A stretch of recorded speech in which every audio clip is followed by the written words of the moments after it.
I'd like to call to order the special governing board meeting of the Jefferson Elementary School District for May 17th, 2022. May I please get members present? Yes, Ms. Manufa Lienga Anoa'i, Here. Ms. Marie Rizuela, Here. Ms. Andrea Jordan, Here. Mr. Shakil Ali, Here. Mr. Clayton Koo. Here. Thank you. Next to the Pledge of Allegiance, Mr. Vidalis, could you lead us in tonight's pledge? Sure, please stand. Put your right hand over your heart. Ready, begin. I pledge allegiance to the flag of the United States of America and to the republic for which it stands, one nation, under God, indivisible, with liberty and justice for all.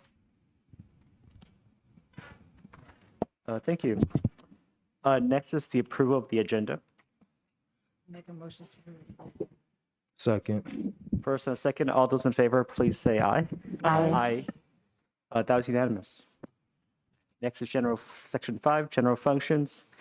Under A, Equity Network Study Session, Governance Team will reflect on effective governance practices and build deeper content awareness of educational equity leadership through application and monitoring of policy. I will pass it over to you tonight. Okay, I think I'm on here. Hello, everyone. It was so great to walk in here and see all the tables. Everyone's going to be here. It's been a while. Great to see you. Glad to be back in your area. And Nicole will not be with us this evening. She had a family emergency. So you just have me, and most of it is the book study anyway. So I hope you had enjoyed those two chapters, 5 and 6, that we're getting really into the work of governance team. And I know you made some connections with your reading too of what you're already doing, which is awesome. And so we're just going to continue on our equity journey and always having it through the lens of governing, building that foundation for governance to do your equity work. You've been on this journey for a while, and it's work. We never get to a point, of course, where we just check the box and say, we arrived. We did that thing called equity. So it's always it's who you are and what you do. And so I commend you guys again for going down this journey. So before I get started, I just want to kind of go around the room and just have a check-in. And I'm just going to say, how are you doing, Clayton? How are you? I'm doing good. I'll say a little tired, I think, from just mix of work and attending the Student of the Year ceremony earlier today. So just kind of mix of that, but I'm excited for the conversation today. Good. Okay. Marie, how are you? I'm fine. You're fine. All right. You sure about that? All right. There you go. That thumbs up. Wonderful. How are you? I'm good. I'm grateful. Just a little bit tired. Yeah. But, yeah, it's been a crazy few weeks, but absolutely grateful. It's so nice to be able to see you in person. Yeah. Yeah. Same here. Andrea, how are you? I'm similar to Trustee Koo and Trustee Lee. I know in the sense I'm tired. It's been a long day. I also moved my body and my back hurts now, and I guess that's just a part of. So I'm very grateful to have this back for this chair right now because my back hurts. But other than that, I'm good. Okay, great. Shaquille, how are you? I'm doing well, thanks. You all right? How are you? I'm wonderful. Thanks for asking. Superintendent, how are you? This time of year, the answer is it's May. It's me. And in a school calendar, May is the hardest month because it's no more busy than in August or September, but it's at the end of the road instead of at the beginning of the road. And so May can be a little bit weary. Almost close to school getting Close to out. school ending and in the midst of all the celebrations and the special events and other activities happening, it gets tiresome. But, good work still, but hard on the body and the brain. Yeah. Well, and when you, of course, get toward the end of the year, you have to think about, have we prepared our kids? for their next step, whatever that next journey is for them. And you do the best that you can, right? And this has been another challenging year for all of us. And so give yourself some grace, you know. I'm sure the teachers need grace a little bit, and just making sure that the kids are okay and the staff is okay. That was a lot of the journey this year. So we're going to get into our book study, but you know, we always remember, can anyone, usually I have it displayed, can anyone just kind of name those 4 agreements we always kind of start with to get our minds centered on the equity work? What are those 4 agreements that we used to share with you guys? What's one of them? When you're doing this equity work, what are those agreements? I see it in your eyes, Monica. You're like, I know, what are those agreements? Remember this? Like, I bet if I say, what about the staying engaged, you know, really focusing on the work and speaking your truth, remember that? Always speaking your truth, because this work is a little challenging. What about that being uncomfortable, you know, and just remember that when you're talking about equity and trying to meet people where they are, that there is some discomfort. But discomfort is where change happens. So if people are very comfortable talking about equity or doing the equity work, then we have to really look at how much work are we really doing, because you should be really uncomfortable. We're so used to, when we talk about discomfort, that's a negative thing. We need to be uncomfortable because we're going to do something different, right? We're disrupting systems, not shaming, blaming staff, of course, but it's just disrupting systems that don't support equitable practice. And then that last one is accept and expect non-closure.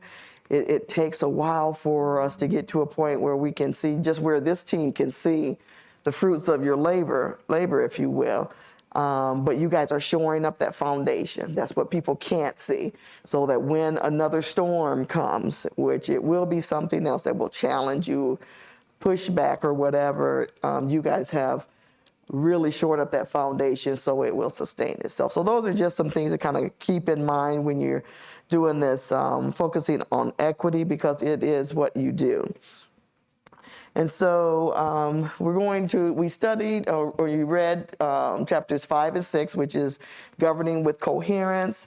We talked about the coherence making, coherence in perspective, and distractions and challenges. And we'll kind of go through that with the workbook exercises so we can dig a little bit deeper. And we also are going to go over chapter 6, which is the governance culture, the processes that develop governance infrastructure. And that's talking about the principles, the norms, and protocols, things that you should have in place where a governing team will work effectively and efficiently with each other. That's pretty much what the infrastructure practices are. So we're always trying to get to unity of purpose.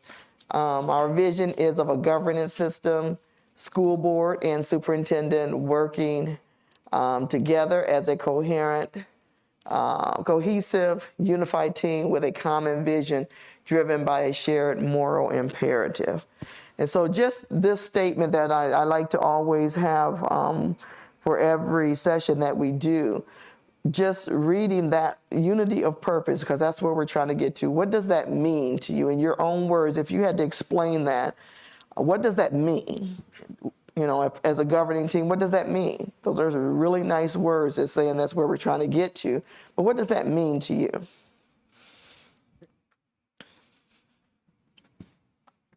So for me, I would say that it, as a board, as a collective board, that we share the same visions and goals, and we're working collectively together to achieve them.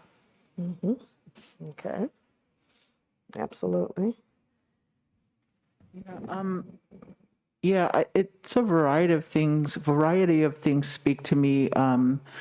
I think alignment, understanding each other's purpose, and the shared values, which I think should be demonstrated in our decision making.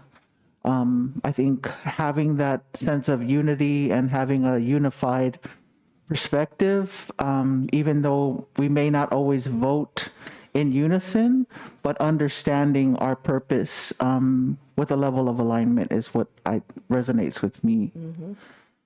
And what you both said is demonstrated by sitting at the board table and taking action on something.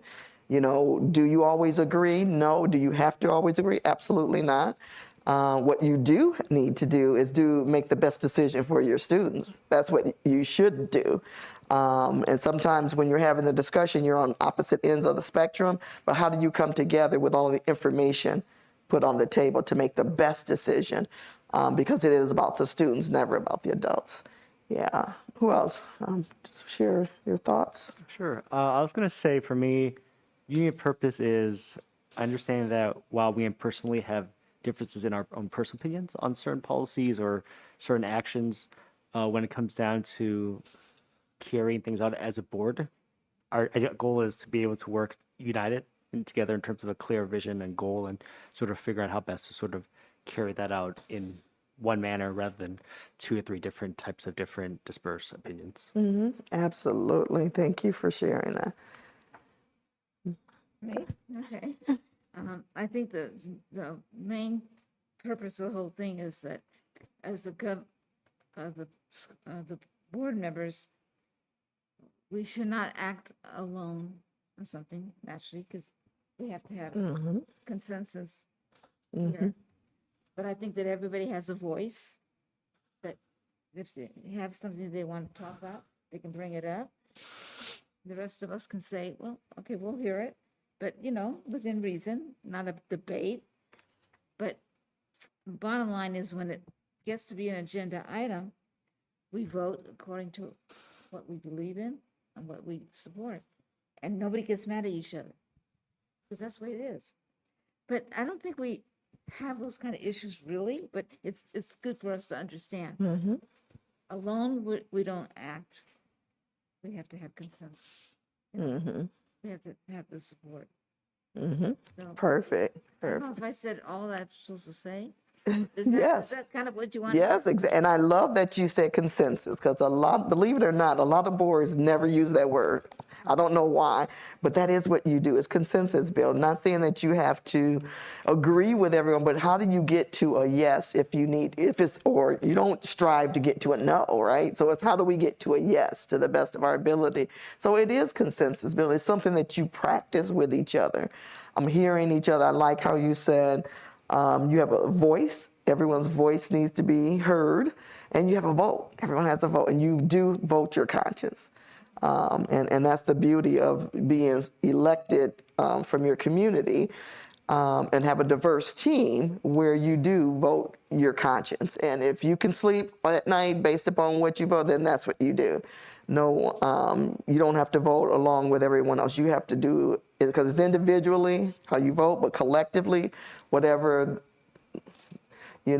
side, if it's not a 5-0, which I know this team does a lot of, which is okay. But if it's not, just say if it was a 3-2 and you were on the 2 side, whatever the will of the board is afterwards, then everyone acts accordingly. That's what a good governing team, that's what it looks like afterwards. Because again, it's not about, I didn't get my way. That was never up for debate, right? So it's always just a reminder. Shakir, what are your thoughts? Unity of purpose is, our purpose is to make sure that we have a public education system that is high quality and prepares and equips our students for their next steps in life. And that's a heavy lift. Did you realize when you got elected that you took that oath of office, that's what's going to be on your shoulders? You realize Yeah, that? that's why I ran. It wasn't after the oath, it was before the oath. There you go. Thank And you. I was already doing it. I tried to bait you a little bit on that one. Okay. Absolutely. Absolutely. I'm glad you said that. You knew what you were getting into, because that is a heavy lift, and then it's a responsibility that everybody, of course, as a governing team, you take. You don't take it for granted, right? And I always like to have board members kind of think about that again, because you can get so tied up with all the work, all the decisions you have to make, and you really don't get a chance to step back and say, what is my why? Why am I doing this? And the purpose, and am I in it for the right reasons? Because you always want to model what you expect of your students. You want to, you want your community to believe what you say because they see you doing it. You're modeling it, right? So great. And so, Superintendent, what are your thoughts about unity of purpose? I think what others have shared make a lot of sense, and sometimes I get better ideas of what I mean or how I define when I think of the opposite. So thinking about it's not working at cross purposes with each other. So we're not working against one another or against each other. So it's the absence of cross purposes. We're not working against each other, absolutely. Because it's really for the good of the district when you look at it. As long as you have all the information that you need to make an informed decision, because that's really what your role is. If it's action, then make sure that you have all the information. And then remembering that you have more information than your community, right? So you have to take all that into consideration. So just kind of getting your mindset on what your governing role is. That's the space that you should always be in when you're at your board meetings. And we just have to kind of remember that every now and then on why you're doing what you're doing. So chapter 5 really is going to dive deep into the conditions that create a unified board. Around that shared moral imperative. Remember the first couple chapters, it kept talking about the shared moral imperative. And it gets you to the unity of purpose. Shared moral imperative, of course, is what you have to think about individually for yourself, but you then have to be able to transfer that over into being a unity of purpose as a team. But knowing your why are you doing the work? So out of chapter 5, it really goes into the framework of that coherence framework. So if you look in your small book here, it really talks about the 4 areas, understanding that it's not linear, that they are interactive with each other. We're talking about focusing on direction, that cultivating collaborative culture, deepening learning, and securing accountability. And so just based on this area, what are some of your thoughts on page 89 and a little bit after when you were reading about this coherence framework? What are some of your thoughts? What did you glean? Just some of your thoughts about in this book.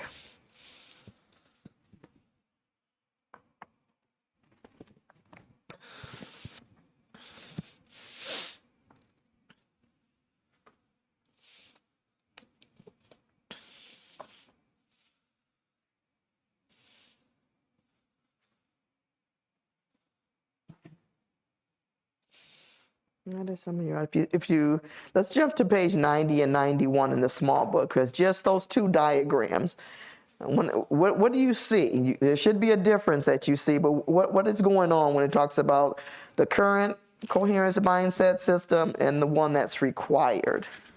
So for me, what stood out was the integration between district leadership and school board leadership. And honestly, I think as the newest board member, even though I know Miss Trustee Ali came back on board, what I'm realizing through this is that even the people that we serve do not understand the difference between what we do as a school board and the leadership that we bring versus what superintendent and his staff and administration bring, and where does the overlap come, and how do we work together to ensure that there is this coherence between both leadership teams, I guess, if that makes sense. And if you had, and we know that and I've said it too, that the community does not really understand, and they don't have to, because they elected you to represent them. So simultaneously, as you guys are doing your job, you also have to be engaging your community and educating your community. So if you had a few 30-second, remember we used to talk about 30-second elevator speech? If you had to think of a 30-second elevator speech to explain just what you said, that there is a difference between your role and administration, what would you say to your constituents? Our role is to work together as a board. We don't act as individuals, and our role is to truly, understand the needs of our school community, but really to govern and work through our superintendent and administration to, work through, or I guess administer the policies that we are approving and working on. Mm-hmm. And do you do the day-to-day operations, Andrea? As I mentioned before, no, we work collectively as a team, and we work through our superintendent. So the question that most individuals will want to know is, what about that teacher that I don't like? What are you going to do about it, Andrea? What are you going to do about it? I will bring your concerns to the superintendent, and feel free to reach out to him directly as well. Or a teacher. You said teacher. Well, I guess they should be going to their principal instead. Never mind. Yeah, and if they say, well, I did, then what's the next step? And then they can go to the superintendent. Yes. Yeah, but always push it back. So I just wanted, and you passed that test with flying colors. So you just have to be ready, because they don't know. And so anyone else's thoughts about those two diagrams? What does this say to you?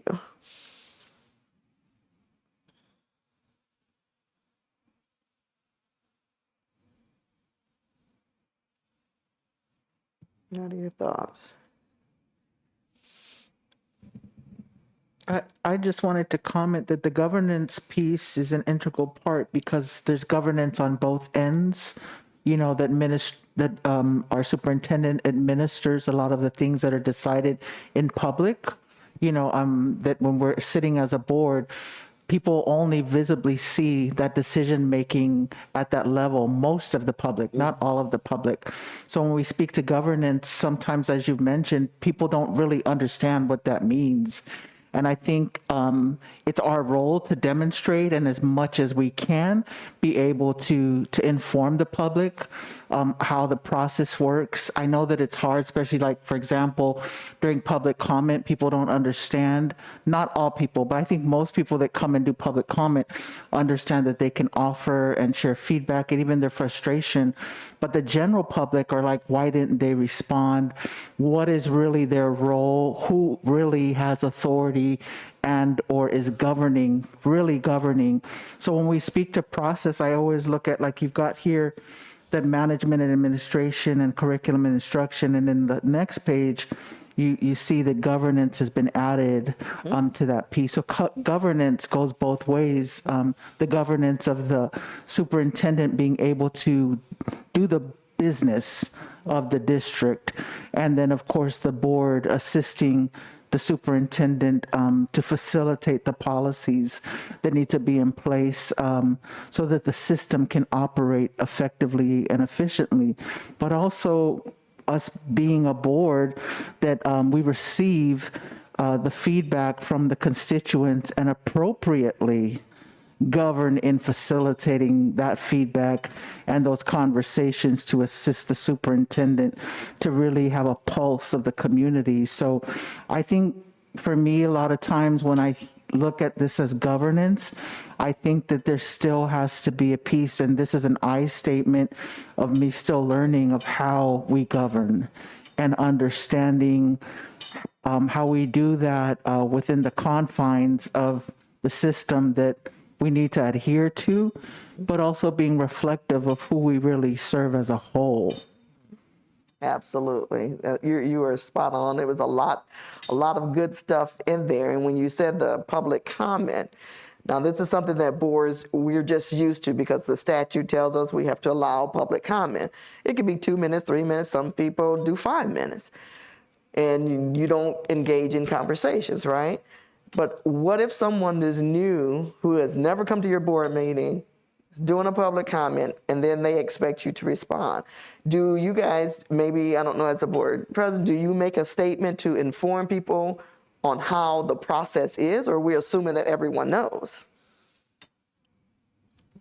So for me, I have a statement that I normally read after public comments, just to make sure people are aware that the board can't take action due to legal requirements from the Brown Act, but that the superintendent and the board have been paying attention and will bring up items for future discussion when necessary and deemed appropriate. So Good. they are aware of that when they make public comments and Good. they don't hear a response from us. Because we don't ever want to think that everyone knows that, because the first thing is like, oh, how rude are you? I'm talking to you and you're not talking back to me. So again, I just always say that as a reminder for the board to, you have to continue to educate as you are doing your job. You're educating the community so that they know the parameters in which you operate. The governance structure was already there that you guys signed up for. No board member, of course, has the authority to come in and change the rules because I want to do something different. You have to say, within the confines that I'm in, how do I govern effectively in that way? So yeah, it's always a reminder, you're constantly educating your community, right? Anyone else, your thoughts about the coherence structures here? Your thoughts? The only thing that stands out to me is connected to what Superintendent Vidales said earlier, which is there should be positive reinforcement and purposeful collaboration between the superintendent and the board. And just personally, I've heard people express some type of negativity towards us being nice towards the superintendent. And I had to educate some people that it's not my job to be angry at the superintendent. Because you're being nice. Well, wow. He's our executive officer. He's part of our governance team and executes our will. And, so that's an ongoing conversation that I would love to have with people in the public. You're spot on. And what they see you doing is being professional. Your superintendent is a part of your team. And whether you may have some times where you don't totally agree with your superintendent, but you are all professional about it. You have to respect the position that your superintendent is in. He's credentialized, he knows how to be a superintendent, and you just have to hold the superintendent accountable. And you have a right to question things that if there's uncertain, but as long as you think about, were we clear on what we're asking the superintendent to do? This is like the governance team always should be thinking about that. We look at the big picture. And then the superintendent is going to tell us, well, this is how I'm going to do it. I'm going to interpret this because I need to let my staff know based upon what the board wants, the policies and all that. I need to interpret that so that they understand how this is what it looks like doing the work. So again, the board is that big picture, strategic focus. That's what the Board of Education does. Marie, what about you? Any of your thoughts about that on page 90 and 91, those two diagrams? Were you able to look at it? No, You don't have your book? Okay. sorry. No, that's okay. No, it's okay. It's just, Such a hurry. no, that's okay. The house is, we're remodeling, Oh, so everything is all. so it's somewhere. It's like I'm going, where is it? No worries, no worries. But no, But based upon what your colleagues are saying, you're in agreement? Yeah. Superintendent, your thoughts, because this is impacting your area with your team. What I think about with this is that, the board has decided, how different things are handled through their board policies. And when things come up as a superintendent or my staff, we look at those board policies to move us forward. So it's not like we're deciding at the moment what we're going to do. So the board has, in their management role, on their governance role, has adopted a whole manual of board policies that help guide administration on how to approach different things like complaints or curriculum offerings or, a variety of different subject matters, discipline, student discipline. The board also approves the collective bargaining agreements with our labor groups, and we use that. So both of those are sort of like instruction manuals. Instruction. And they pretty much lay out how to approach a situation and what are the steps to follow. So we don't have to decide them during open comment, public comment. It's like, we've already decided how we receive complaints. It's in this board policy. You know, go to the superintendent and we'll follow that process. Absolutely, absolutely. And the key thing is, you know, when you look at that, you remember the governance clock that we've showed you guys before? The authority of the board at the top and the superintendent, and it's circular, so it's just continuing, but you have to, there's no jump off point. No one gets to jump off, you gotta just continue. But when you're having that curriculum instruction and the management, if it was to stay like that, there would be no need for a Board of Education, you know. But there are some systems that work like this. They really don't respect the Board of Education. And so the reason that Davis Campbell and Michael Fuller wrote this book is because there are a lot of situations happening. Actually, they mentioned quite a few districts just here in California, just different governance. But just thinking about situations with boards of education that happens all over the country, where not necessarily the board is cohesively working with the superintendent like you guys are doing. But it's always just a reminder, because again, all it takes is for the board to change over, and everything that you put in place, if it's not rooted, it can be kind of sideline, or then you're going uphill again. So you always want to make sure that there's clarity, the way you're communicating with your superintendent, knowing that what his area is, and you're just asking the what questions. So this book should really start triggering just some things about, okay, focusing on direction, and that deepening learning. We talked about deep learning before in the previous chapters, where it's saying that the Board of Education, you have to do more than just read your packet, right? Do your own research. Don't rely on just the superintendent giving you all the data you need. There are data sources out there that anybody has access to if you want to know what the state's collecting information, just so that you are more informed. So each board member needs to just make sure they've done their homework, so that you are prepared to make any decisions that you need to. So any other thoughts on the coherence? This framework, we're going to go deeper into it, because if you go to... I actually had another thought. Sorry. Jump on in, So jump on in. Because you mentioned earlier about, you asked a question about how we deal with folks that don't understand that we're not able to respond if it's not on the agenda.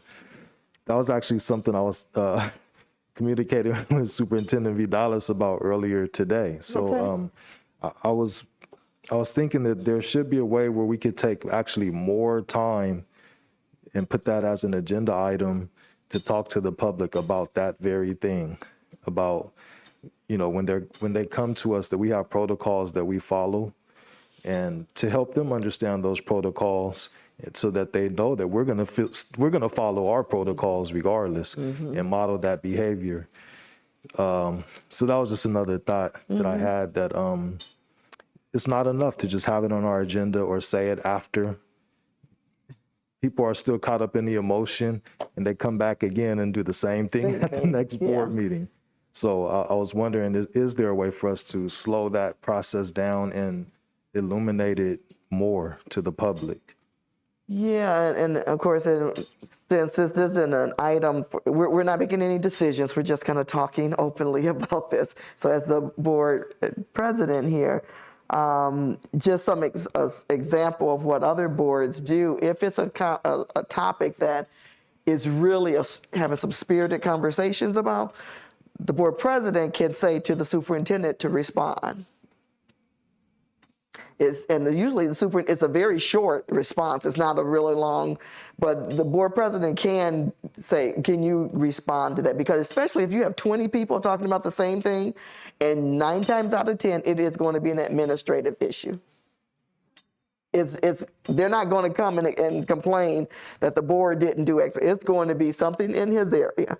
So he may have a very short statement that, like, I will contact you first thing tomorrow, or we'll set up a date to have a further discussion on it. I'm aware. I mean, it's something just really generic, but having a response, that usually satisfies the person, because mostly people just want to be heard.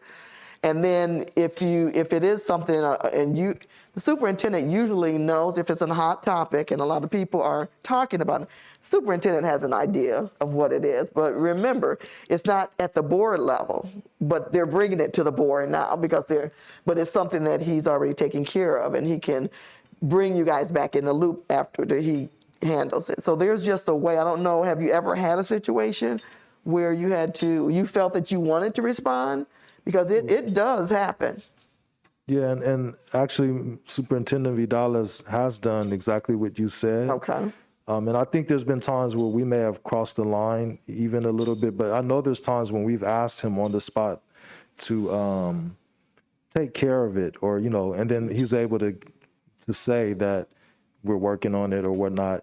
So I'm not really talking about in the moment, because it has happened, but for me, it's more like, in the moment, it happens and we do our protocols, and then they come to another board meeting and do it again.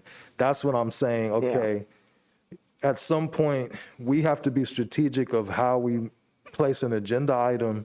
We can't do anything that's, reveal anything confidential, but there has to be a way for us to talk about it in a general way, about the protocols and about the process, without naming any specific names. Absolutely. So you're spot on, because this goes with your board president. When you guys see something like that that's going to kind of be triggering for the community, you see it on your agenda, you may have a statement prepared, because we know what some trigger topics are for our community. So it's best to be prepared and have a statement that, either, yes, you don't get into talking about personnel. I was just listening to a meeting before I came here, a board meeting. Unbelievable. They were talking about personnel and no one stopped it. The board president didn't stop it. They were attacking the superintendent by name, and staff. And I was waiting for the board president to stop, and she never did. And it was 45 minutes of this, back to back, everybody. So again, being in that position, what will you do? You have your statements prepared. You want to honor their voice, because by law, we're saying that public comment is important. So you have to demonstrate that. But they also have to understand that you don't respond. But if it is something that is very important, or something that is very spirited, and you think it would be best that a response will be made, you can either make a comment or ask your superintendent. So you think you have any other suggestions on how to handle that based upon what your colleague mentioned? I mean, I don't have any other comment. I'd say I have spoken with Superintendent Vidales regarding those kind of situations. So we figured out sort of like a game plan, not necessarily a game plan, but even just like an approach to responding back, or making sure that the public is aware of what can be done next. So we would discuss that through and figure out how best to sort of make sure the public's aware that what are limitations of the board to sort of address or respond, but also what are limitations the superintendent or his cabinet can actually do at the board meeting itself, just because there's only so much they can actually do in real time. And the only reason I'm letting us kind of talk fluidly about this is because this is what governance looks like. We can read about it and all that, but when you are challenged from the community in a way, not necessarily, again, doesn't have to be a negative, but they're pushing back, you have to have a response ready. You have to be prepared. You're always going to be professional. They want to see that you value their input. They also need to understand the protocol and how you engage, because it is your meeting in the public. It's not a public meeting. It's just the law requires you to have it. But it is your meeting, and as a board president, you cannot allow the community or anyone to take over the meeting. That's your job, to run an effective meeting, but allowing people to feel that they can make their comments at your meeting. but this is the protocol. But again, you have to educate people. You don't want to assume that everyone knows the rules of the game, and they don't. Andrea, I see you got your finger on there. Yeah, so I had a thought process of like, I hear that our president is reading that after, and I agree with Trustee Ali that I don't think that afterwards is enough. I like the idea of the statement, and I'm wondering, is there a way to do the statement beforehand? Because I think we all know what's going to be on the agenda. Even if it's not on the agenda, we know we've gotten emails or we've gotten correspondence beforehand of maybe complaints that we know is going to come up in the board meeting, because maybe that person's, I'm going to be at the board meeting speaking about this, and then we come in and the parking lot is full. It's, to me, it seems like we should get ahead of it and say, because we know, hey, you're all here. We appreciate you coming and making your voice heard. Speak it beforehand, and then afterhand as a reminder, you know, and then if need be, then pointing to Bernie or like having Bernie make a statement as well if we see that it's still kind of going out of control. And the reason why I say that, because I know Trustee Ali mentioned, well, we should have it like on the agenda, is what I've realized is people will forget even. Like if you tell them today, they're going to come back tomorrow and say the same thing, because they're going to be in their own heads about what they need to get or what they want done, because they're passionate about it. So I don't think that it's on the agenda one time. It's just every single time, beforehand, afterhand. And then if it goes awry, hey, superintendent, can you approach this and then take it offline if need be and come back and tell the board what the outcome of that was. And when you practice that, that's that consistency that the community sees how you run your meetings. You know, and I saw your board president, and this is all you have to do. That agenda belongs to all of you guys. It's not just your board president and superintendent's agenda. It is your agenda. And so if you have a thought, you can have a conversation with your board chair to say, hey, what about this? As you were saying it, he was writing. So what say you? Because he was. I was going to say, yeah, I have no problem reading, come in advance so that they know. And then I can also remind them afterwards too, just so that there's an additional repetition, just so that they're aware of it. Yeah, that's no problem. I made note for that. And just what you guys demonstrated, actually jump to chapter 6 that we're going to go to eventually, talking about protocols and norms and principles. That's exactly what you guys just talked about, a norm. It doesn't have to be a policy.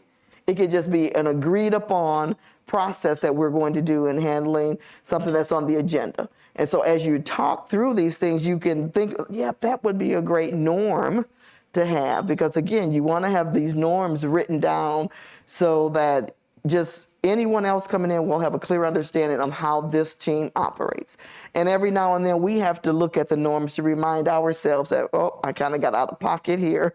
I shouldn't have been the one to say to the superintendent, will you respond? That wasn't up to me to say that, but I can look at the president like, are you going to say anything? You know, even though remembering Robert's Rule of Order, all of you guys can do Robert's Rule. But if you have an understand, if your board president has the finger on the pulse of what the colleagues want, he's going to know, I'm going to have to handle this, be proactive, because this is what I know the team wants. And so, but that's again what a collective, a very effective governing team, that's what it looks like. I always like to highlight when we talk through these things what it looks like, because we can read as much as we want and yep, this is good governance, these are best practices, research-based, but when you're challenged with it, how will you operate? That's the key, because yes, this is probably one of the best governance book that's out there, hands down. But if we don't practice it and put ourselves in positions to say, now how am I going to connect what I read to actually, and that's exactly what you guys were doing, prepping, because if it hasn't happened yet, it's going to. It's not when, or if, it's when it's going to happen, right? So just as a reminder. Your thoughts on any of this conversation, Superintendent? Because it looped you in there. We just kind of put you in there too. Yeah, I think what makes all of this tricky and sticky is issues around personnel and content like that. All of that is confidential, and we respect the confidentiality of our staff members, of our students, and our parents and families. And so learning how to have those conversations without getting specific. And as Mr. Ali was speaking, and he did mention, he spoke to me or sent me an email this afternoon. I can imagine there being like a board topic that was like the board established policies for dealing with complaints. And it's an information session for the board. Let's hear the policies that we have that explain what the board's decided about how complaints are handled in the school district. And here are the ways that they differ from each other. It's an information piece for the board. It's also an information piece for the public. But we're not dealing with a specific complaint. We're just talking about the process and the policies that the board has put in place for resolving or hearing complaints. And I just say one thing. So I agree that we do need a policy for that. However, we have so many policies, we just cannot guarantee that people are going to read them. Yeah, And so that's the reason why I say if we say it before and after, it's, again, it's it's reactive, but if we have we can also reference, if you look at policy 5.12, it gives you additional information. That way, because I've looked through the policy. There's a lot of them. I think highlighting the policies specific to receiving and resolving complaints, I think is important, and we attach them as backups to the board item. And the board gets a presentation from staff about here's the Williams complaint and what are the items that are addressed in this process, and here's a Title IX complaint, and what are the items addressed in this process? Here's a harassment complaint. Here, these are the different policies that the board has already decided how to deal with complaints, and so we should just be following them. And it is an opportunity for educating ourselves or reminding ourselves, as well as the members of the public and even staff to say, oh, that's this kind of concern, and we're going to follow this path. So I think we can probably do that, Mr. Ali. I don't know. I'll check in with Mr. Koo here at the end. Yeah, and I think too what you mentioned, reading the statement beforehand, receiving the comments, and reading it again at the end. I think that sandwiches it nicely. So. And I'm glad you brought up about the policies, because that's almost like saying when the media and they come up to you and you say no comment. That's communications 101. You never say that, right? I'm just going to say policy 101. Don't ever tell the community to go read your policy, not going to happen. But it does give you an opportunity to remind them that you are a policy making board. And so even when the superintendent says, I love how you mentioned about a way to have conversations about staff, and that should come from you, so that, again, you're educating them that those individuals are his staff, not your staff. But there's a way to have conversations without, there are things that are personnel issues that you can't, confidentiality. But generally, we can kind of talk, but then we can kind of talk offline. But always taking advantage of that opportunity to remind them that you are a policy-making board. And the reason you're going to read the certain things that you're going to, because the policy tells you that this is how you are to operate. So you're educating them, too, without telling them they're not going to go read your policy. There's just, you guys know, you don't even like reading all your policies. It's not the most exciting thing to do. Unless there's someone on this board who just loves sitting there reading policies, then that's awesome right here. Oh my goodness. Oh, and he's like, yeah. But it's just always a way to remind them that you have some guidelines, and the policies are your blueprint to what you do. And so, again, helping them understand that, yes, we can address this, but we have a policy that covers that. If you weren't aware, then how are you going to put it in layman's terms for them? To say, but if you want to, all of our policies, this also make you think about, are your policies easy to get to on your website? Do they have, and that's great, because some districts is like layers and layers to get to it. But you can say, if you ever have time, all of our policies are listed on our website. People like, they're not even thinking about that. Top right corner. See, there you go. If you tell them exactly where it is, but this is how the board is operating, because we are policy making, and this is according to on the agenda. Then you just connect all that.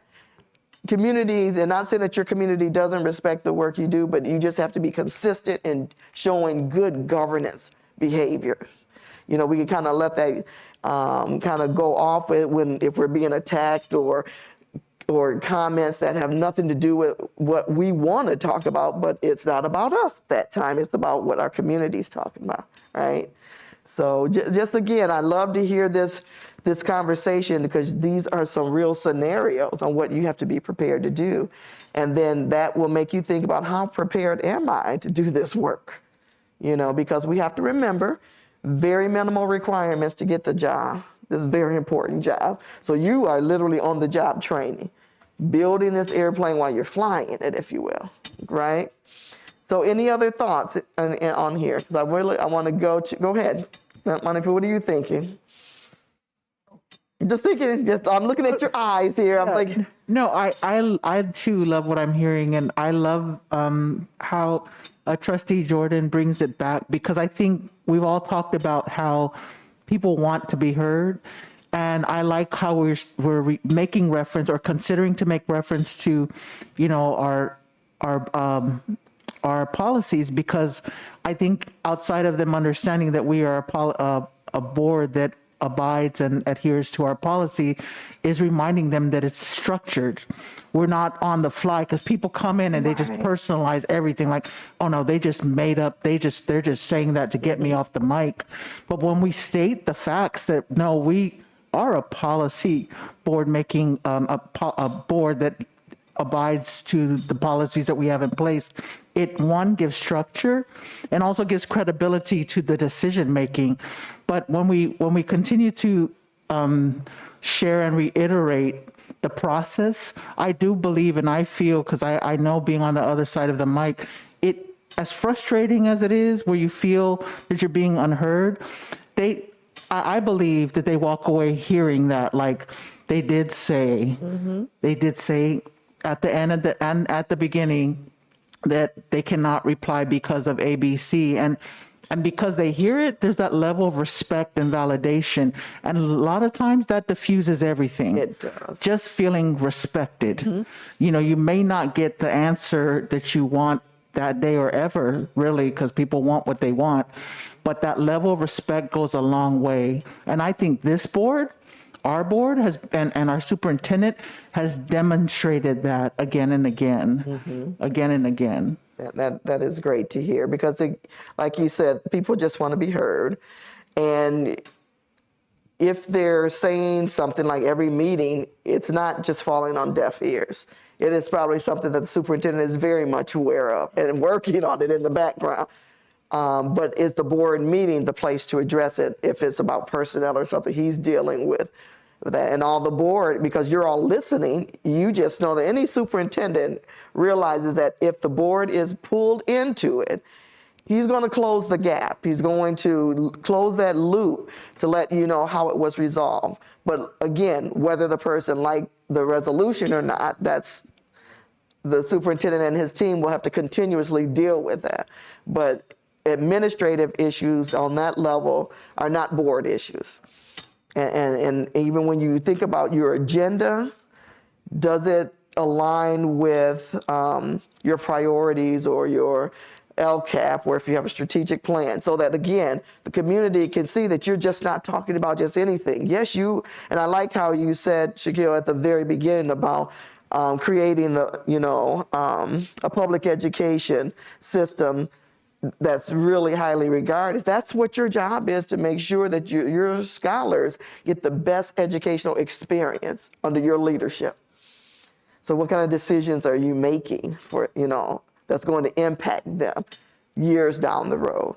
And so, again, will the community really understand that? No, why are you not talking about what I want you to talk about? You're talking about these other issues. You show that how they are aligned with their priorities. You know, if I looked at your agenda, would I know that you are an equity-driven district? You have to think about that. Not just saying if we see the word equity on the agenda, but I need to dig deeper when the superintendent staff meets, when the principals have their meeting. If I looked at their agenda, well, I know that this district is focused on equity. And equity isn't anything new. It's just educating all children, giving them what they need what they need, and equity helps every child. So, but then just making sure that the community understands that there's some consistency here. I see it on all levels. The board's agenda, the superintendent, his staff agenda, that they are focused all on the same thing. Again, that's what good governance practices are. That's what it looks like in action, right? And so you can see on the board, on the slide here, on page 43 in your workbook, I'm going to break you into teams, and the teams are going to be 1, 2, 3, right? And then everyone's we've talked about deepening learning, and I love that one. So team 1, I want you, if you've already done your homework, I just want you to kind of talk it out with each other, and then we'll share. Team 1, you're going to get focusing on direction. These were the coherent, the framework. So team 1 over here, team 2, cultivating collaborative culture, and then securing accountability. And Marie, your board president has his book, so he can kind of talk through with you. And so take about 10 minutes, we'll go and just kind of talk through to see if you're aligned with what your topic is, and then we're going to share out what does it mean here, because we know what it says in the book. Now I need you to transfer that into this team.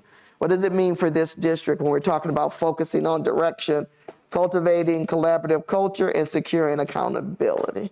So I'll give you about 10 minutes, and I'll do a check-in with you.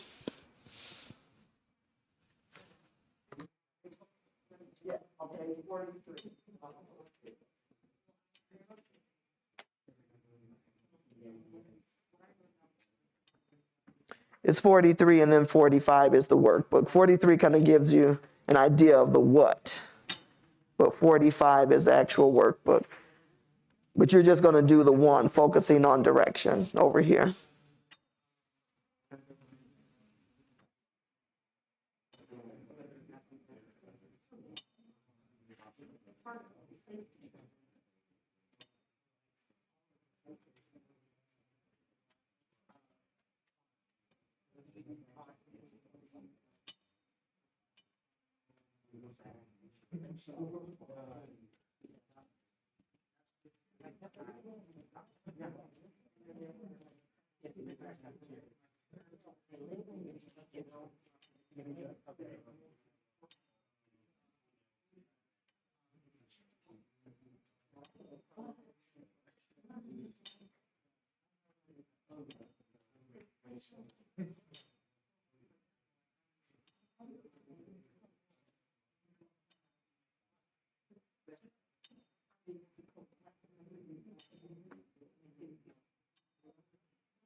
Go on here.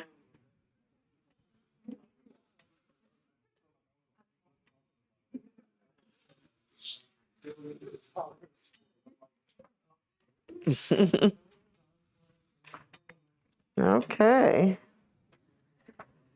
All righty. You guys had some great discussion, and so I can't wait to hear this team over here because they have solved all the world's problems over here. So focusing on direction, what would you like to share? And then your colleagues, you guys just kind of listen to it, and if you have any clarifying questions or you want to add something to it, feel free. So what did you two come up with when talking about focusing on direction? We talked about the board. We have 4 major goals. You have to be on mic. Do you have to? Not sure, you're supposed to be on mic. Yeah, there you go. In the district developing our, what is it? Local LCAP, the local something accountability plan. What's the C for? Control and accountability. There you go, local control accountability.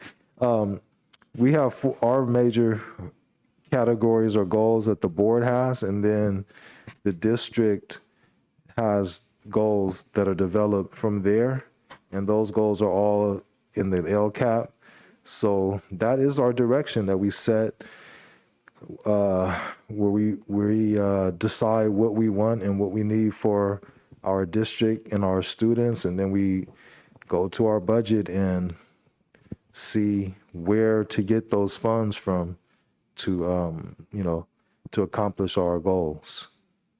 So that's the major way that we focus our direction. Can't throw the LCAP out, huh? That's with you till death do you part. It is going to be there. So if you had to tell your community in a 30-second elevator speech, would you be able to tell them, what do you mean LCAP? What is that? What would you say? Money. our budget and where it goes. Budget and The goals. plans that we have to do with all this money that comes from your tax dollars. Who made up the LCAP? Who made it up? Did you guys, or is that a state State mandate? legislators. Mandate? Oh yeah, it's a California Governor Brown's idea about how to have districts, boards set goals, and then have those goals drive your activities and then drive your budgets. And getting the program side of the house talking to the budget side of the house doesn't happen very much in many districts. Like curriculum and instruction don't generally sit next to CBOs and talk about what we're doing and where it's getting funded.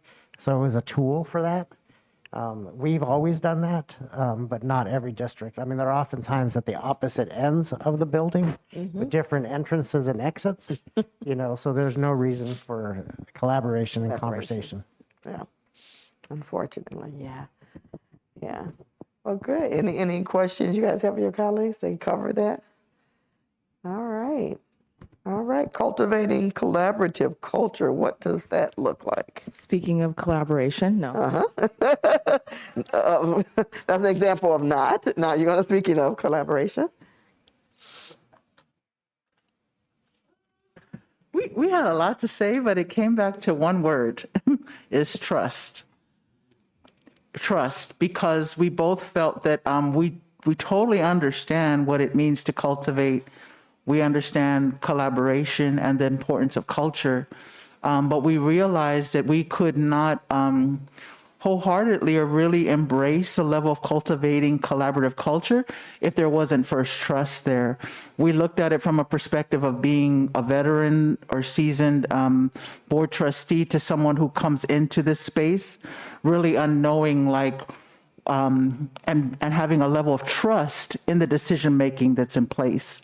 So we both identified where we needed to have trust with each other to be able to feel that we could authentically cultivate, the culture that we seek to have, and believing the culture is really awareness of each other, our values, but then developing the culture to develop exactly what we spoke of at the beginning was the unity of purpose. And having those in place will allow for that collaboration to be developed and to be able to develop a level of progress. I don't know what I said. Is that what I don't know? So, yeah. And I'm so got glad that you did say about trust, because I'm just reading in the book. It says, trust is an elusive concept. It is very difficult to get and very easy to lose, right? It takes real patience and understanding on the part of the veterans, as well as the suspension of assumptions by new trustees, right? Trust has to be earned through action.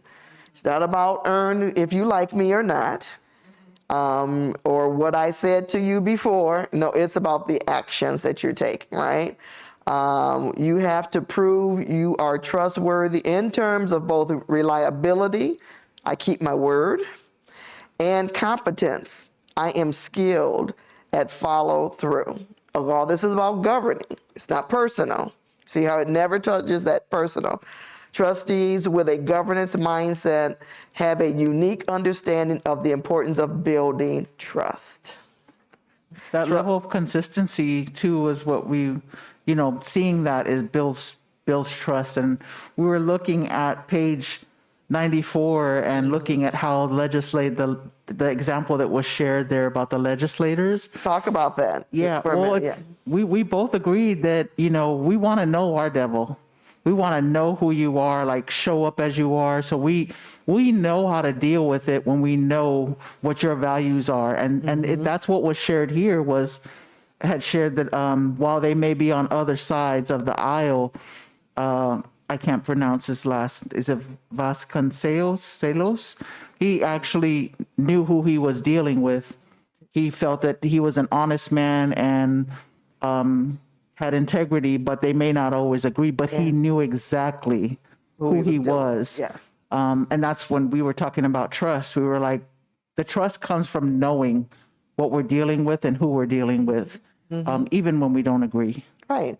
And I think Marie said at the very beginning, you don't always have to agree, but you just have to work together. And like you said, if it doesn't, boards are supposed to be nonpartisan, but for some reason lately, I have been engaged with boards that are very partisan. And they let me know how many D's and R's, and I'm like, I'm not going down that road. We're going to deal with humanity. That's what we're going to deal with, and making decisions in that governing space. I'm not going down that road. But it doesn't matter, but are you a trustworthy person? If you do your due diligence in doing something that I don't agree with, at least I see that you are doing your research, and that's just the outcome that you have. And so you respect people. It shouldn't get to partisan, but I know it has become that way. Are you sure you weren't like right here? Oh, was that what you were Literally, saying? This was the conversation we Okay. had, Okay, and we were do saying share. that it's divisive Yeah, when there you there's go. that partisan, and quite honestly, if we are not showing that we're collaborative, that showcases to our constituents, and then now they don't trust us because they don't believe that we can lead the district forward in a way that it should be. And so it's just like a domino effect. It is. So thank you. Oh, you're spot on. And we have to recognize that that's the reality. We can't put our head in the sand and act like it doesn't exist. You don't know who the people are who are coming, but you have to look at what their concern is. And you want them to respect you, but you have to model that you are respectable, that you know what you're doing, but that's that collaborative, what are you creating the culture of collaboration amongst each other? Because how can you expect the superintendent and his staff to be collaborative if they can look at you guys and like, well, wait a minute, shouldn't you be modeling what that looks like? But you expect the superintendent to be collaborative and make sure that his staff, so that everyone's on this big team together. But again, what's being modeled at the top? So great, thank you for sharing that. All right, team 3, securing accountability. What did you come up with? Sure. So we were talking about securing accountability, and I think there was a section here discussing sort of accountability as something that you don't focus on just at the beginning or just at the end, but sort of a process that kind of goes throughout the whole, throughout the whole thing, whether certain policy, program, initiative, and just kind of making sure that we have like internal accountability. So say have clearer metrics, KPIs, or goals that we're trying to measure against. And that when it looks on the outside, you can also see how we're measuring us on the inside as well, too, in terms of how specific we're actually trying to tackle those goals, those exact metrics that we're actually trying to be measured against. So just making sure that we are held accountable, especially say if our district's rolling on a new program, a new curriculum in some of our schools or something like that, making sure that we know at the beginning, this is what we try and do. And at the end, what we ultimately want to try to do, but in the process, making sure that we're always watching, seeing what's going on, tweaking, keeping us accountable, making sure that what we said we were trying to accomplish at the very beginning is what we actually do accomplish at the very end. Absolutely. Accountability, that's a big responsibility. And from the board's point of view, of course, you hold your superintendent accountable, but you are accountable for everything that happens in this district, right? If he decides to hire someone that doesn't do the job and actually maybe it's a real negative impact, yes, he's going to hold that person accountable, but it's going to bubble to the top. Then you're going to wonder, okay, yes, you only hire your superintendent, but do we have our HR processes in place to make sure that our job descriptions, because did we miss the mark here? We have someone but if you look at the job description, it hasn't been updated in 20 years. But we're trying to have 21st century learning. Where's the board in that? Again, you don't write policies, but you have to ask, are processes in place to make sure? And if you want to diversify your staff, how do you ask those questions? What process do we have in place to at least have the probability of having a diverse candidate pool? If we just continue to post where we always post for jobs, then you're going to continue to get the same thing. So are we doing whatever we can? You can't make people apply, but you have to make sure that you have the opportunity is there. Those are the type of governing questions that the board would do. Do we have a process in place, superintendent? And he can says, yes, we have, da-da-da-da-da-da. And then that's that accountability. Okay, he says he does. So if it's not in place, it will bubble back up to the board.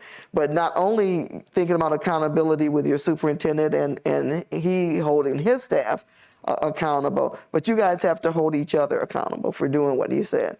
If you purchased a literacy program for $500,000, but you never asked for any type of presentation to see how's it going. 2 years go by and I'm not saying you guys do this, but the teacher's like, oh, we stopped using that a year ago because it didn't work. And you guys don't know anything about it, but you know what? That check is being written, still paying for it, if you will.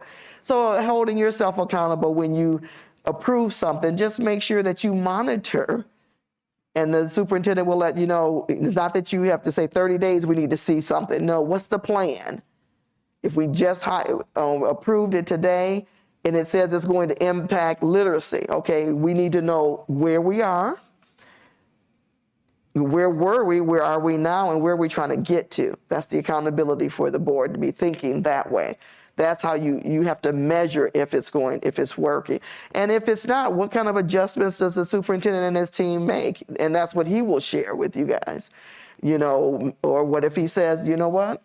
This is a phenomenal program. It is just going off, really hitting every area, but I don't have the capacity now. Then that means the board needs to look at that budget to support your superintendent. That's being very accountable. So you see how it works in so many different ways, where your decision making impacts everything. If you say, yes, you want to do this program, and the superintendent says he needs assistance in whether it's hiring a new person or creating another area, whatever it is, the board has to look at. If you said, yes, we're supporting this, then you have to do everything you need to make sure it's successful. That's holding each other accountable. That's what the community will look at. Well, why did you vote for it if it's not working? Then that's how they're going to come at you. So again, that accountability is super important. Yeah, super important. And then, of course, that deepening learning I had mentioned earlier about really doing your research, making sure that you understand more than just what your board packet is. It is okay to do additional learning so that when you get your board packet, if you have additional questions in that time period that you have to look at, you can pose questions of your superintendent. If you need to have a study session on something that you have to make a huge decision about, we need more data, more information. So I want to just quickly, we're going to take a 5-minute stretch break, but I want you to look on page 95 in this little book for just a minute. And it talks about the distractions and challenges to this coherence that we're trying to get to. And so coherence is creating a unified board around a unity of purpose, which we've talked about, is not an easy task. There are a number of challenges to that unity that must be addressed and resolved. Trustees with a governance mindset understands that these challenges can serve as serious obstacles to building trust and a collaborative culture, the area which you guys share. So if you just look at 5 of them are on page 95, and then 5 are on 96. Do any of those resonate with you that say, yeah, I think about this sometimes. It's not that negative things are happening with this team, but these are true governance areas that can be a distraction for you to even get to that unity of purpose. Anyone you've experienced previously, or you just are aware of? I think it's just always that delicate dance between micromanagement and accountability. There you go. That's the major one that stands out to me. And I like it. It's a good challenge, I don't want to micromanage. I have enough on my plate already, but I do want to hold us and the superintendent accountable. And I'm glad that you brought that up, because that's one that board members kind of scared away from. I don't micromanage. Well, yeah, you do. At some point, you do. And whether it's intentional, but it has to be okay that you give your superintendent permission to say, I hear you, Andrea. I hear you, but I got it. That's a nice way of telling you to get out my lane. It is a very nice way. I hear you, yes, yeah, but I can handle this. Yeah, and sometimes the superintendent can get not yours, a superintendent can get overzealous and start doing board work. The board has to be able to say, yeah, but we're going to make a determination as a board, and then we'll let you know what that is. Again, but recognizing that, yes, micromanaging does happen. It does. And sometimes boards are forced to micromanage. And when I've seen it happen where lack of leadership in a superintendent's position, whether the person was getting ready to leave or whatever, then the board felt that they had to do a lot of that work. And that in that instance, they did, because they didn't have leadership. So there are times when it's necessary, but the board has to know that that is not your role to run the day-to-day at all, ever. No, not to. And even though at that instance, they didn't go in and tell the teachers what to do or anything like that. It was just because there was a lack of leadership there. But then that's a reflection on the board, because who hires superintendent? So you just have to make sure you continue to have the right person in that seat, the education expert, and then allow them to do their job, right? Any other one out of these 10 distractions that resonate with you? So I kind of combine 5 Okay. and 6. My Okay. way or the board's way is compromise, selling out, and the rubber stamp conundrum. You had mentioned when you first started that, our board has a lot of unanimous votes. And since I've been on the board, it has been that way. And I don't want the public, I guess, to perceive it as though we are just approving everything that comes across, then them not truly understanding the conversations that we've maybe had with our superintendent separate from that to get clarification, or we've had times where Trustee Ali has pulled things from the consent agenda so that way we could really, we understand, but we want to make sure that the public has the transparency and the communication to them of the information that we've received privately from the superintendent. And so I do think that sometimes that is a teetering line of, I don't agree with this, but I understand as a board, this is what we should be going for. So I'm compromising my decision. But then at the same time, does that feel like it's rubber stamping? Am I selling out on my beliefs? It is. hard one. Yeah, and I'm glad you brought that up. Absolutely, because the end result is a 5-0. But like you said, you guys could have been on the opposite end of the spectrum. But that's where dialogue happens. You get more information. One of you may have, because remember, all of you have different lived experiences. You come to the table with different backgrounds. And so if I'm not knowledgeable in one of the areas, I'm going to sit back and listen to my colleagues, because you have a lived experience that you may give me a whole nother perspective that I just would have never had. So then I can agree that, yeah, I do need to vote this way because I have more information. And so, but 5-0 votes or 7-0, whatever your board, there's nothing wrong with that. You're still gonna, whatever that vote is, someone's still gonna be held accountable for that, because you're saying a yes to whatever it is. And so 5-0s are not bad, but it is something that the community, if they don't know the process, they like, oh, here we go, another rubber stamp. Superintendent can do whatever they want. Well, try it. No, you don't. Don't try it. I'm just saying, superintendents don't try to just do anything they want to. But it is about recognizing that and respecting the professionalism and the knowledge that you have with this team, and that you are all trying to do what's in the best interest of children. So that's where you start.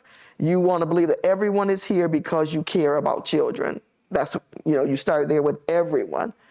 And then now let's look at based upon what we have, all of the data, not how we're feeling, but what is the data telling us based upon our demographics, based upon our capacity, what's the best decision?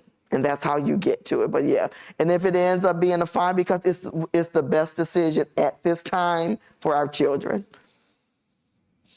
5 years from now, it might be a different decision, but right now, it needs to happen. And that's how you have that consensus building and getting a better understanding. Absolutely.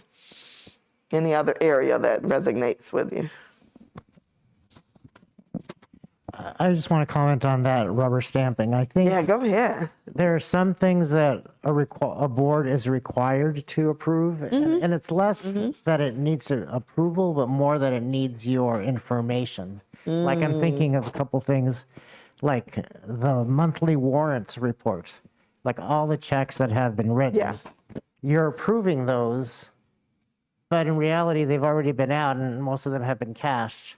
But it's mostly, here are the contracts that we've entered into and how much we're paying out, right? Then, of course, there's all of the personnel variable waivers and such that the board has to approve. And through the legislature, they said boards must approve this, not because they need you to approve it, but because they need the boards to be aware that the district is engaging in these types of waivers and opportunities. Because if you don't approve it, then we have to let those employees go. And, and so it's odd sometimes that the way that the legislature writes things is that they don't say board must be informed of this, or there must be a presentation on this. The board must approve this.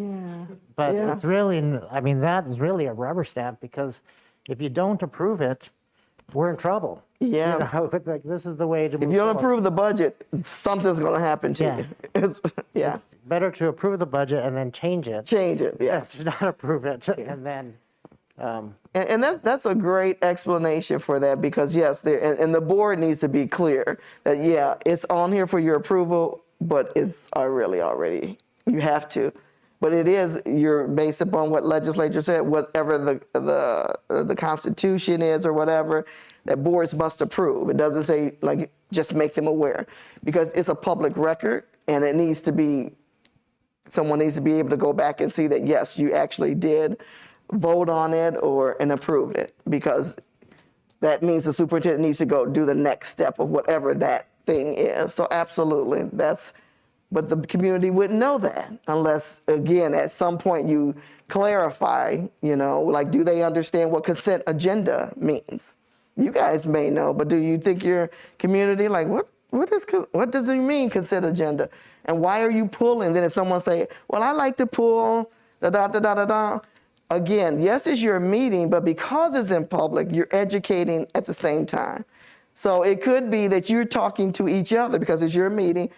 Okay, we are now at the consent agenda time where the explanation of that's, again, you're informing your community so that no one will ever be able to come up to you and say, well, they put all these things together because they don't want us to know about it. Well, it's the reason that you put things on consent agenda. So it's just something to think about. It is your meeting, it's your agenda. You can put it together whatever way you want, right?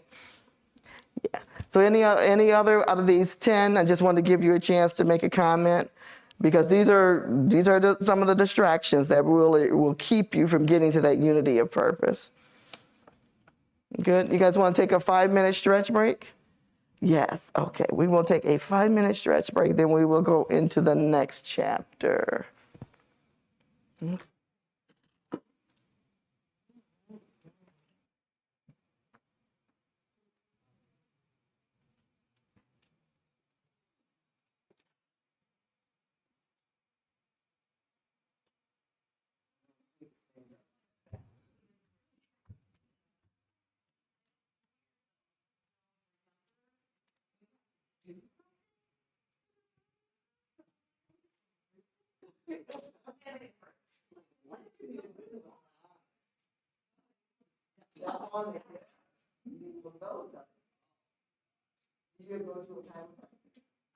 know what? I haven't been in 1 year, and I feel like that might be necessary. It's kind of ridiculous. I literally just woke up with that. I just wake up with that. This is ridiculous.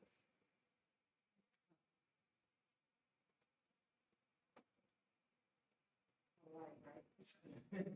Get over it. I sit down for too long. Move around. And you guys are talking like Just sit. sitting there. I think this would get to me.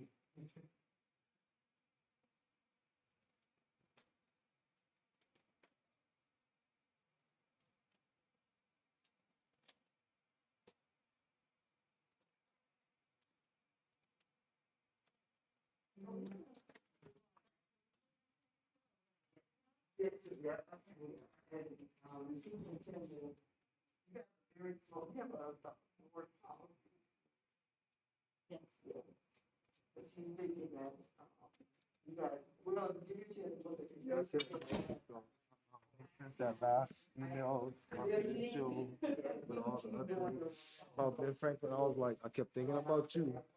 like I might have to break protocol. Look, you're not, because the reason why I hit him up though, I said, I'm hearing from like students at El Camino,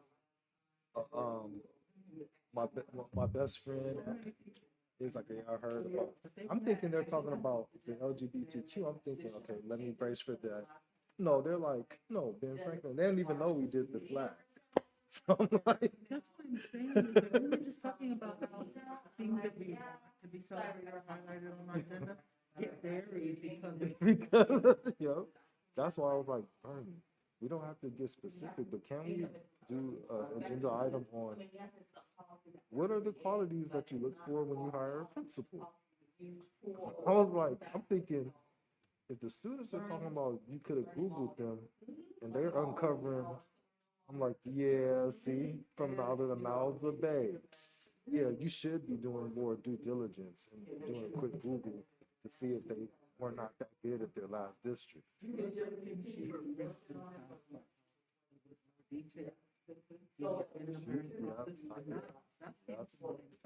Yep, yep, nah, me too. Me too. But and because I'm in it, like I told, because someone brought it to me, I said, it's a shortage, the pandemic, not just on teachers, but administrators, people just taking whatever they can get. no, and that's real. So, but guess what? These middle schoolers pay attention to everything, and they know if you care about them or not. So, If I get one more call, text, oh no. Oh, Lord. Ben Franklin was always my favorite. Yeah. What she gonna do? Yeah. I know. I said, I'm not gonna. That's why I That's real. the phone you see. Is the one you get. That's real.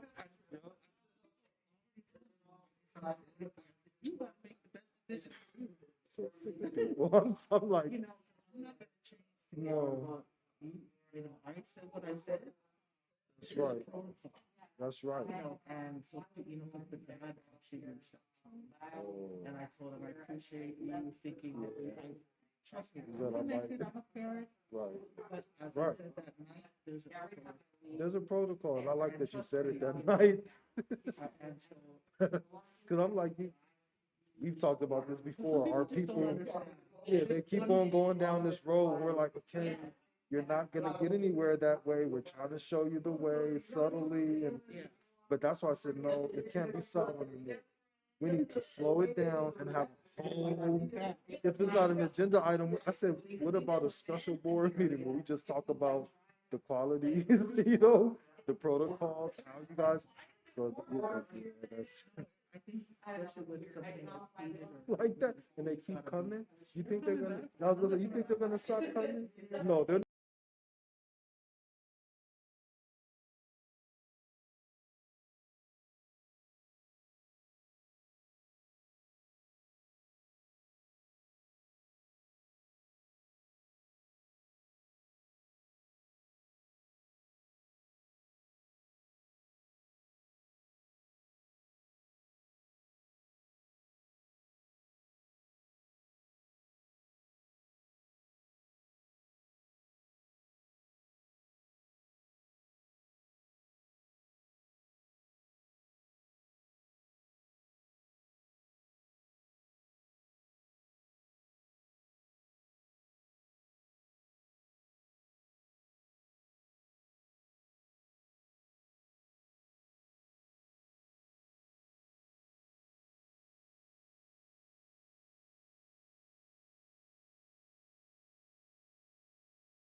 All righty, we'll get back. We're winding down, and we are going to be able to look at your equity policy. Just wanted to finish out this next chapter, which is an easier one because I believe you guys really understand what board norms are. So when you read chapter 6, of course, it's talking about the whole governance culture, and we've been talking about that as far as what culture is this board creating? What does the community see in your practices? And so just governance culture overall, what are some of your thoughts about what you read in chapter 6 when it talked about the protocols on the norms, the principles? What resonated the most with you there?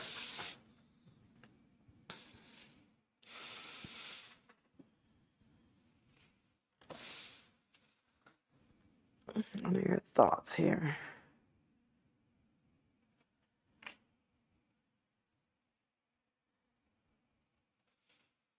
What are your thoughts? There were a few things that I highlighted. I liked the statement of perhaps the greatest challenge to internal board cohesion and a root cause of dysfunctional board governance is the culture within which the board operates or tell us- doesn't operate. yeah, tell us what Operates page and you're or on. does, and on page 110. 110, yep. And then on page 113, which I thought was even more relatable to me and resonated, was on page 113 under norms, where it said norms are simply descriptions of how trustees treat each other. That caught my attention, treat each other and others.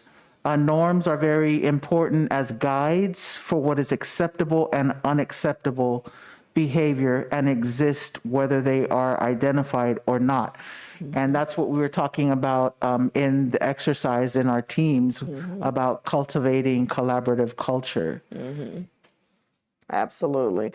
And anybody else? What are your thoughts about chapter 6? The governance culture. What is it?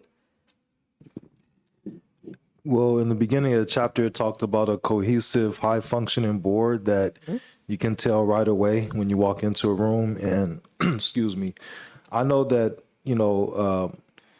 other board members actually watch our board meetings. I don't know if you all know that, but people from other districts, they watch our board meetings. They're always looking to see how we perform, and they see us as high performing and professional. So I always keep that in mind, that we have a good reputation. And that's good to know. And it goes with what Monica said about how you treat each other. You would think that this is common sense, but it's not as common as it should be. If you Google boards gone wild, you will see a lot of entertaining behavior. Just try it. And especially the last 2 years, civility has been thrown out the window. But I think even though it's been tough for the country in the last 2 years, it does not give anyone permission to be disrespectful. And because your governing role, even going through the pandemic, did not change. But that's where a lot of boards did get into trouble because they thought they needed to do the work. That's still the superintendent's job, because his job still says to create a safe learning environment. That's the law. Create a safe learning environment. Whether it's a pandemic, whether it's a fire, whether it's a shooting, whatever, it needs to be a safe. Pandemic falls right under that.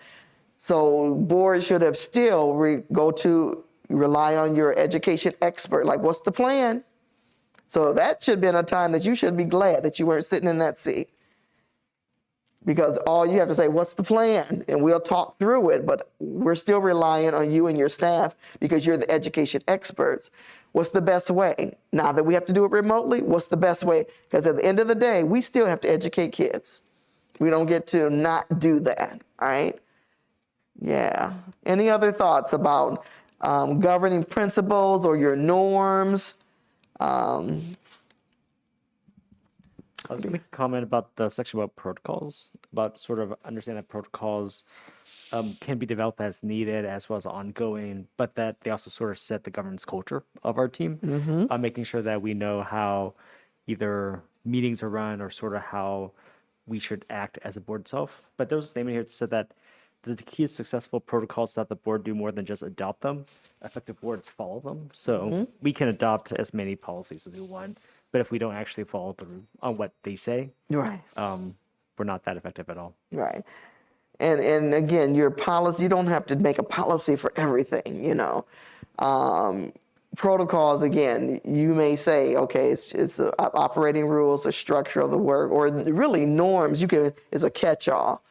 So what are your norms that that you currently do? What are some norms that you guys have in place? There you go. Those are your norms, right? And how many are there? I see bullet points. There are 4 bullet points.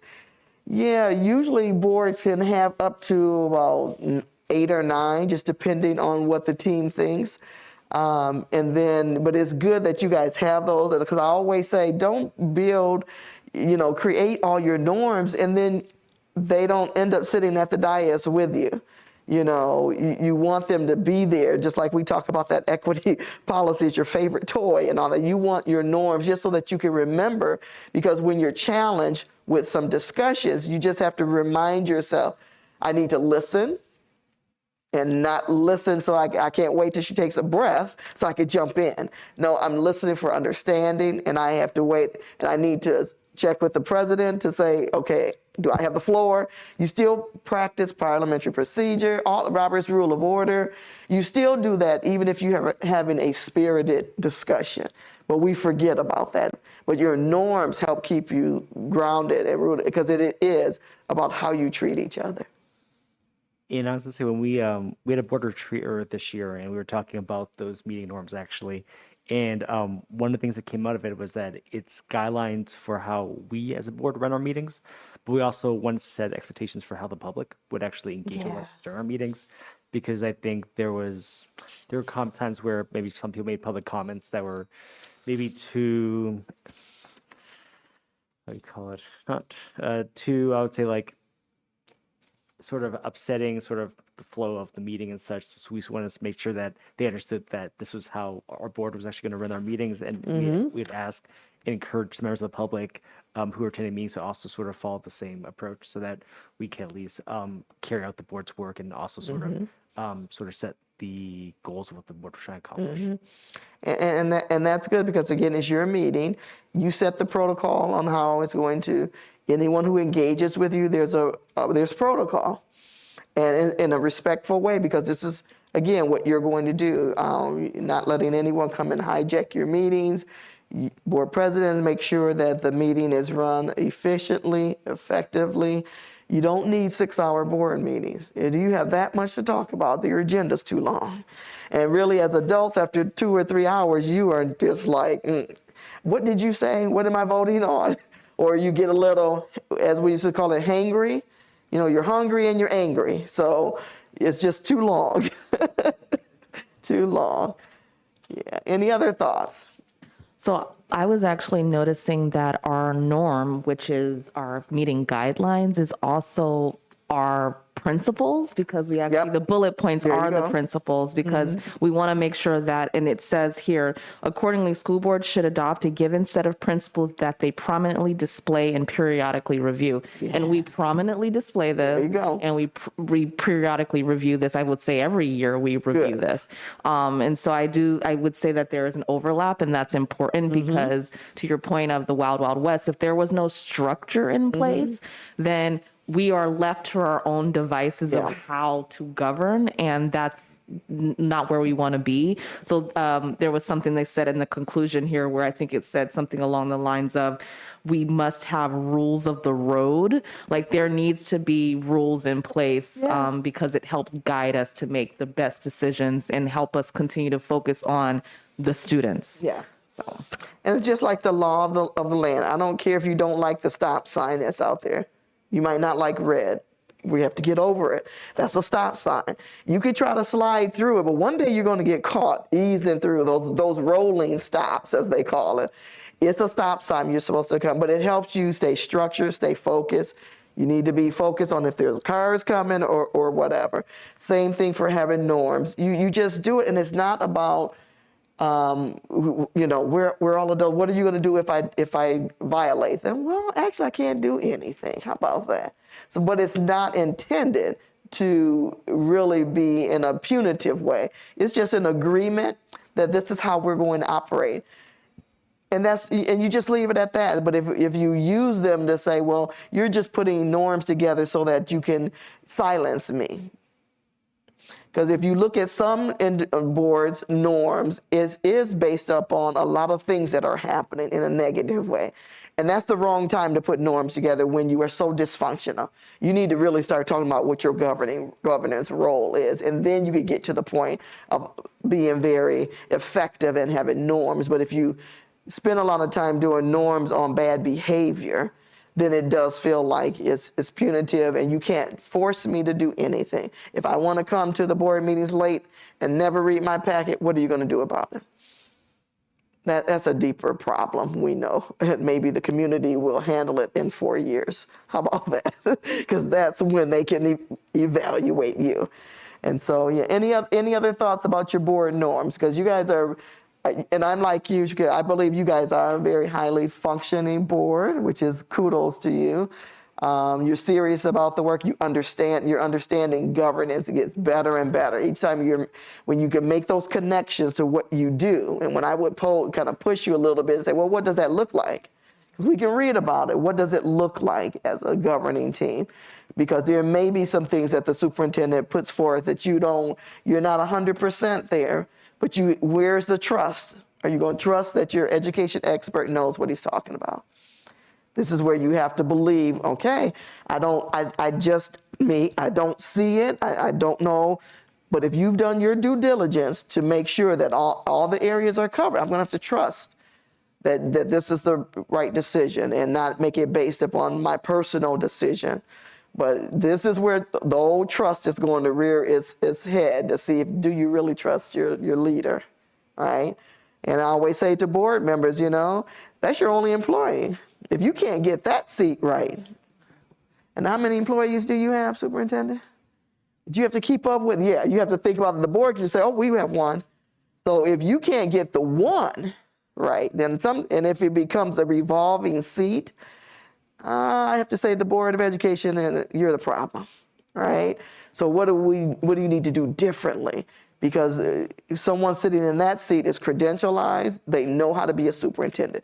They just need to make sure that the board, that you guys are working collaboratively together, that you have expectations, and he's very clear because he knows how to be a superintendent, but what are the expectations of this governing team to get from point A to point B, all right?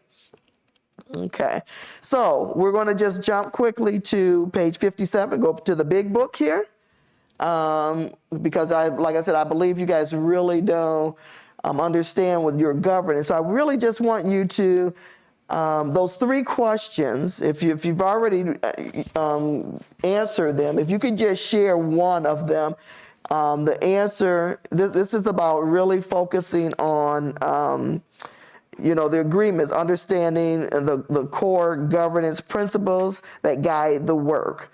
And so basically, you're recording your answers. It was like, what do we believe in about the work of the school board, public education, and the students we serve? How do we want our board to be perceived by our community? We've talked a little bit about that. What principles will support our ability to meet our expectations as well as the expectations of community? So one of the 3 questions, which one would you just share your thoughts on one of those questions? What are your thoughts? Page 58.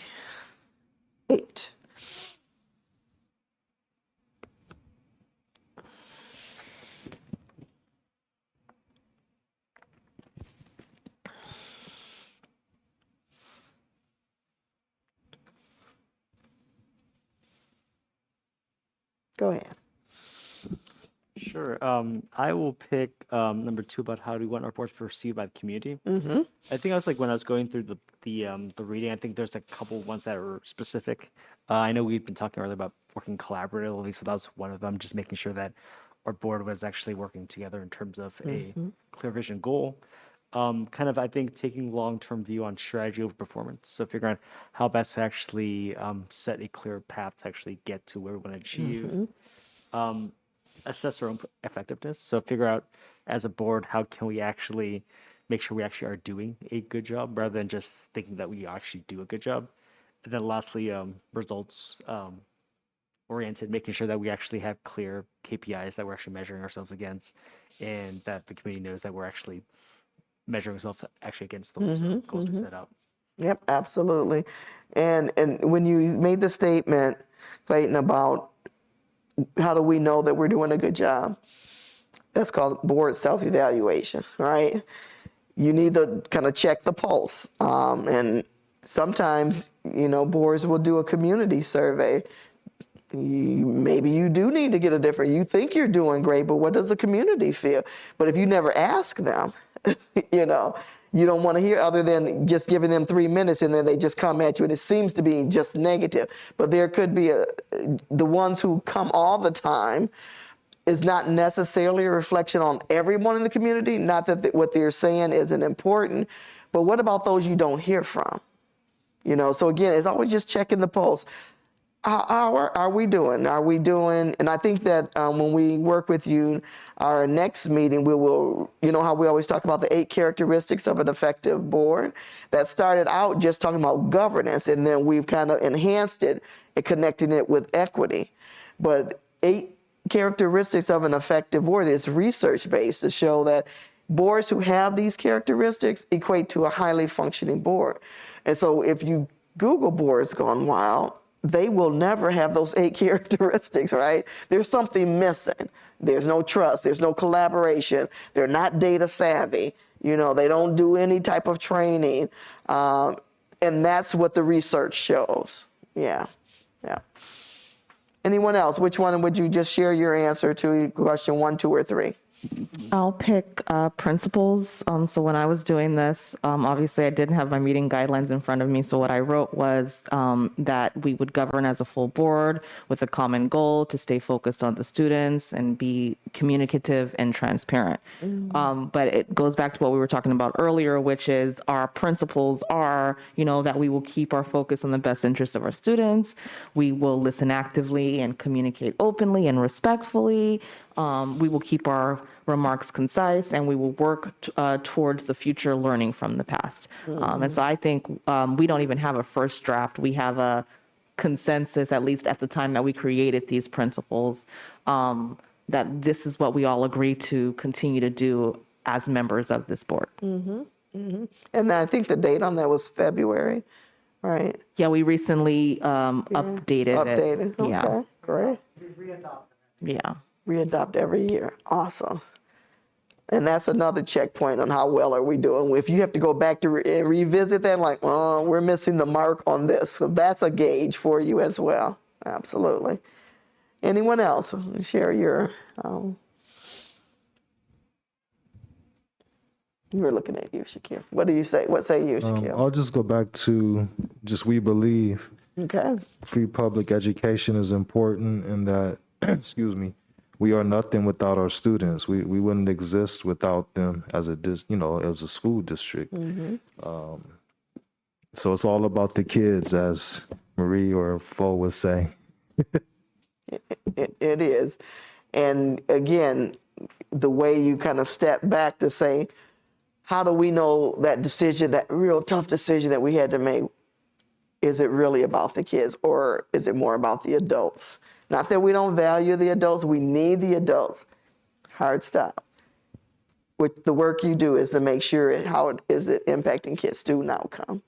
Because those are your true constituents, those babies who just cannot vote for you yet. They're your true constituents. So yes, that's a great statement, focusing on why you're here, and it is about public education. What's going to be your legacy in doing this team? What's your legacy? What say you, Superintendent? What are your thoughts? As I read the chapters, I was reminded both of the meeting guidelines that the board has developed and also the governance handbook that we developed. A lot of these answers to those questions are in here. Yep. And this is something that we've gotten into the habit of reviewing on a yearly basis. Every January, February, we review them, and it helps remind those of us on the board what we've agreed to. And Ms. Jordan, I think it helps new board members sort of learn, where we've come and where we are, and be able to also affirm those same pieces, and be able to shift and reword things as well. That's specifically like those norms, meeting guidelines. They're essentially the same as we've always had, but they change every year. But they change. One word gets added, another word gets subtracted, so I think that we do, and the board has asked me to make sure that they're available on the table, and then also in a regular board meeting, they're displayed in the between slides. Excellent. Because it's not just for the board, there's also expectations for our guests, the members of the public. So I think, sometimes we wonder, what do we have to review them or look at them every meeting? It's like, you stop doing it, then you forget. We also have the reflection on the meeting guidelines at the end of the meeting. So there's an opportunity to say, I think we did really well. We can point that out, or I think I need to work better on. The one that we all have to work better on is being concise, and that's one I'm failing at right now. So, it does provide that opportunity for reflection. Absolutely. I mean, you guys are doing all the right things. He sees the end result. If they think, then they can have a better understanding. Okay, now I understand a 5-0. But they are very much reading. They're doing their research here. They're listening to each other. All of this is helping them get to this place. So you're just modeling it. Yeah. Monica, did you have a chance? Did you share? I'm just trying to remember. But pretty much everything I feel and believe in has been communicated. But the one that I was focusing on was how we want to be perceived by the community. And I always think about the transparency piece and being inclusive, in our decision making, meaning that being open to having conversations, not just with our board and our administration, but when we're out in the community, getting that feedback and bringing it back to things that we may not see on our agenda, and being mindful, just like you said, do our research on, have a pulse of the community. Because I know sometimes when I'm overwhelmed, I just see our board on the agenda, but then I have to remind myself that we need to be mindful of what's happening outside of the board meetings, and to have a pulse on that, not to like engage and like, we're going to come fix it, Right. but to be really mindful of maybe needs that we see arise or things that are happening, and then bringing that conversation back to the superintendent so that we can, expand the conversation if needed. Yeah, and that is key. I'm so glad that you talked about that, because some boards don't think that it's any other work to do once you leave the board. You're together with the team. Of course, this is where your power is collectively, but you are part of the community, and they elected you to represent their needs. So you have to always remember that. And how are you representing their needs if you don't engage with them?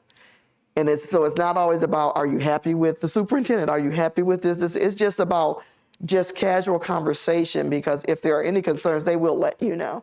And another key thing you mentioned is, how do you bring back that conversation to the table without giving the superintendent a directive to fix it? It's just bringing the conversation back to say what your colleagues have to say about it, and then engage your superintendent, because at the end of the day, yes, you're going to give it back, give it to him, because it's usually an administrative, something in his area that he would have to address, but bringing it to the table so that it's not just you going directly to the superintendent and making him aware.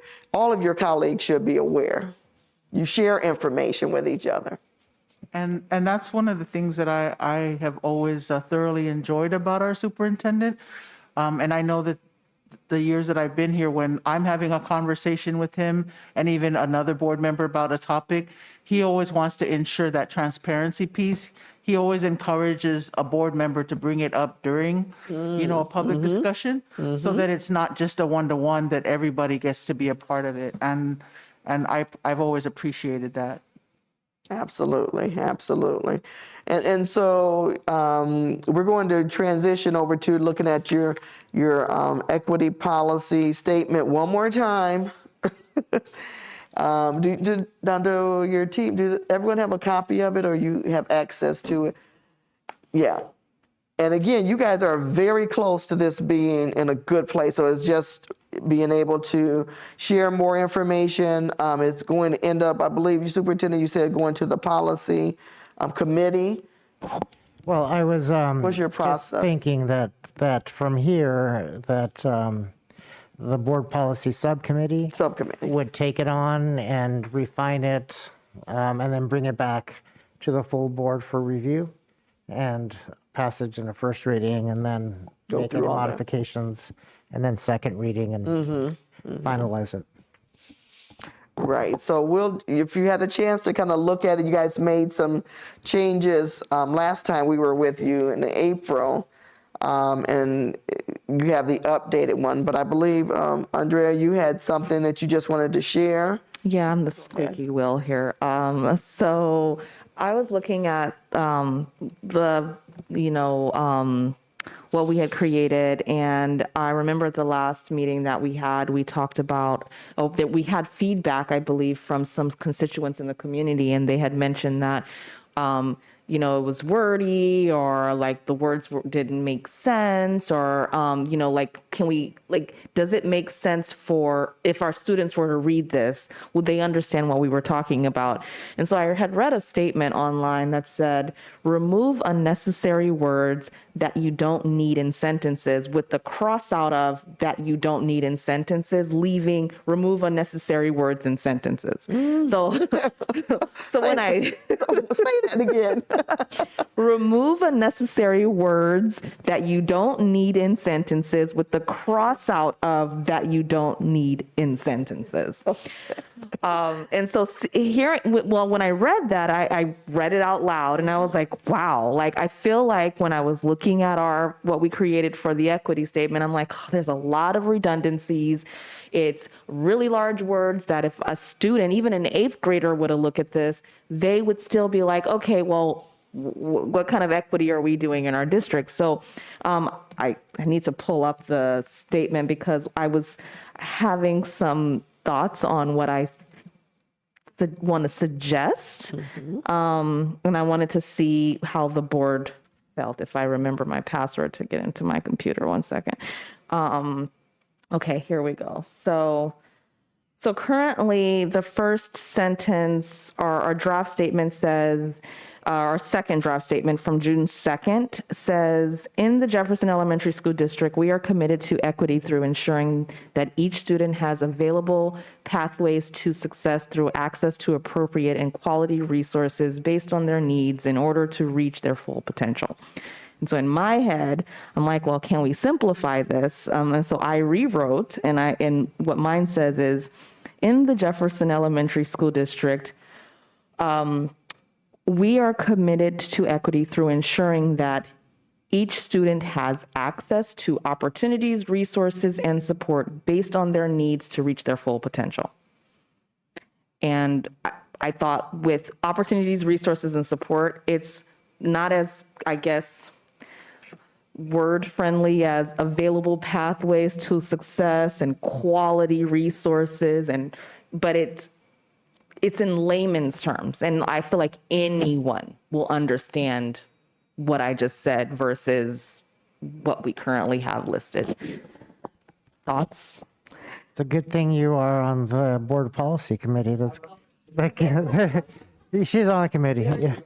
So, but I think that's wonderful. That's good, I think that really captures the essence of what was said and gets rid of extraneous words. So. Yeah, I did a little more simplifying as well. So I don't want to read mine. It's similar to yours, but I think once we have the further readings, then I can, pull some of mine out, because I'm also, I looked at it more from an English language arts point of view.